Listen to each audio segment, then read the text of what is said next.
चीन आज की दुनिया में खास देश बन चुका है, जो बड़ी तेजी से ही ग्लोबल सुपर पावर बनने की दिशा में अग्रसर है। जहां भारत समेत दुनिया भर के कई देशों में बदलते मौसम के कारण उपजाऊ जमीन बंजर रेगिस्तान में बदलती जा रही है, वहीं चीन वह देश है जिसने अपने सबसे बड़े रेगिस्तान को ही एक हरा भरा जंगल बनाने का बीड़ा उठा लिया। चीन की इस कोशिश ने आज वहां लगभग 13 मिलियन हेक्टेयर की बंजर भूमि को हरा कर रख दिया है। ये एरिया इतना बड़ा है कि इसमें पूरा ग्रीक समा सकता है। चीन ने ये कारनामा इतने कम समय में कैसे कर दिखाया, ये आज जानेंगे इस वीडियो में। चीन का कुदरत से छेड़छाड़ करके उसे अपने वश में करने का ये पहला उदाहरण नहीं है। 2008 में बीजिंग ओलंपिक के दौरान जो बारिश की आशंका थी, तब भी चीन ने अपने एडवांस तकनीक की मदद से वो बारिश इस शहर के बाहर ही करवा दी थी, जिस वजह से ओलंपिक खेलों में किसी भी तरह की कोई रुकावट नहीं आई। चीन के रेगिस्तान को उपजाऊ जमीन बनाने का निर्णय भी उनकी जरूरतों से आता है। यूं तो चीन एक काफी बड़ा देश है, लेकिन वहां की केवल 12% जमीन ही खेती के लिए अनुकूल है, जबकि वहां का 27% एरिया रेगिस्तान से ढका हुआ है। साल दर साल बदलते मौसम के कारण चीन की उपजाऊ जमीन भी कम होती जा रही थी और उस रेगिस्तान की चपेट में आ चुकी थी।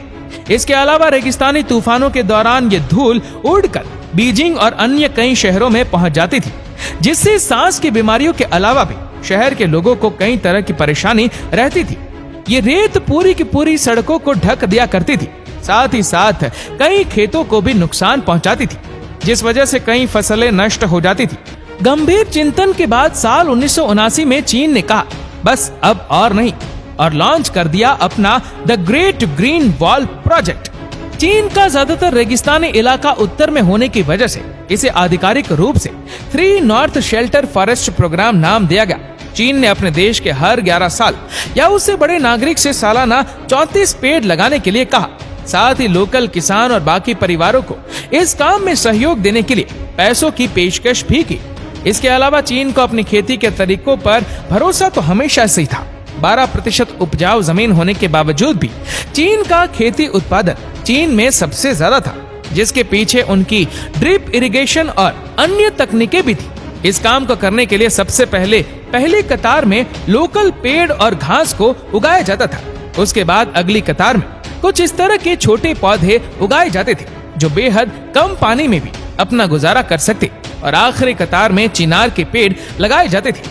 हर साल कई स्कूली बच्चे और कामकाजी लोग यहाँ पर प्लांटिंग ट्रिप के लिए दूर दूर से आते हैं और इस काम में अपना सहयोग देते हैं। नई टेक्नोलॉजी के साथ नए रास्ते भी खुले हैं, जो लोग किसी कारणवश यहाँ आकर पेड़ नहीं उगा सकते, ऐसे लोगों के लिए ऑनलाइन सिस्टम भी उपलब्ध है, जहाँ पर एक छोटी सी डोनेशन देने पर कोई और आपके लिए वह पेड़ उगा देगा। कई सारी रजिस्टर्ड संस्थाएं लोगों से इस तरह के डोनेशन इकट्ठा करती है। साथ ही चीनी सरकार ने भी अब इस प्रोजेक्ट पर $120 करोड़ खर्च कर डाले।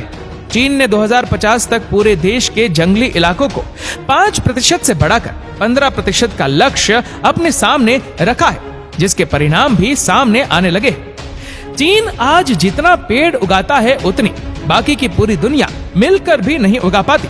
साथ ही चीन का कहना है कि इस प्रोजेक्ट के खत्म होने तक वह 10,000 करोड़ पेड़ उगाने का लक्ष्य लेकर चल रहे।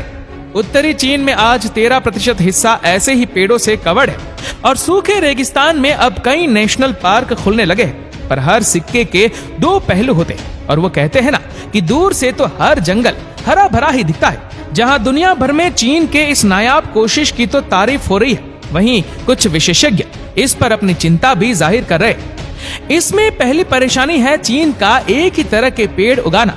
एक ही तरह के पेड़ उगाने के साथ एक समस्या ये भी है कि अगर भविष्य में किसी भी तरह की महामारी जो पेड़ों को नुकसान पहुंचा सके वह फैलती है, तो उसे काबू में लाने से पहले जंगलों का एक बड़ा हिस्सा नष्ट हो जाएगा।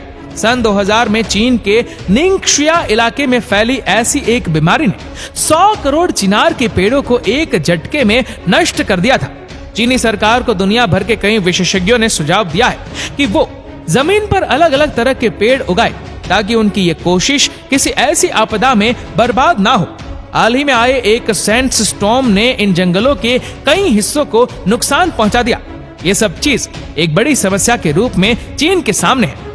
इसके अलावा दूसरी समस्या जो चीन को मुसीबत में डालती है वह है ग्राउंड वाटर। इतने सारे पेड़ों का एक साथ होना यकीनन जमीन से पानी को कम कर देगा, जिससे कि फसलों की खेती करने वाले किसानों को काफी परेशानी का सामना करना पड़ सकता है। पानी न मिलने की वजह से खेत सूखने लगेंगे और चीन का बंजर जमीन को उपजाऊ भूमि में बदलने का जो मुख्य लक्ष्य था वह फिर से खतरे में पड़ सकता है। चीन में एक और प्रचंड समस्या है, वह है पॉल्यूशन और स्मोक। बढ़ते प्रदूषण के कारण स्मोक पैदा होता है, जो धुंध और धुएं के मिश्रण से बनता है। हालांकि पेड़ ज्यादा उगाने से इस समस्या का समाधान होना चाहिए, पर परेशानी उल्टा बढ़ती नजर आ रही है। इन पेड़ों के वहां ना होने से पहले ये स्मोक हवा के साथ बहकर जल्द ही शहर से बाहर चला जाया करता था, पर जैसे जैसे कुछ शहर इन पेड़ों से घिरते रहे, स्नो के हवा के साथ बाहर निकलने की जगह कम हो गई और एक दीवार की तरह ये पेड़ इस स्नो को ज्यादा वक्त के लिए शहर में ही रोकने लगे। इनमें से कुछ बातों पर चीनी अधिकारियों ने सफाई देते हुए कई तर्क दिए।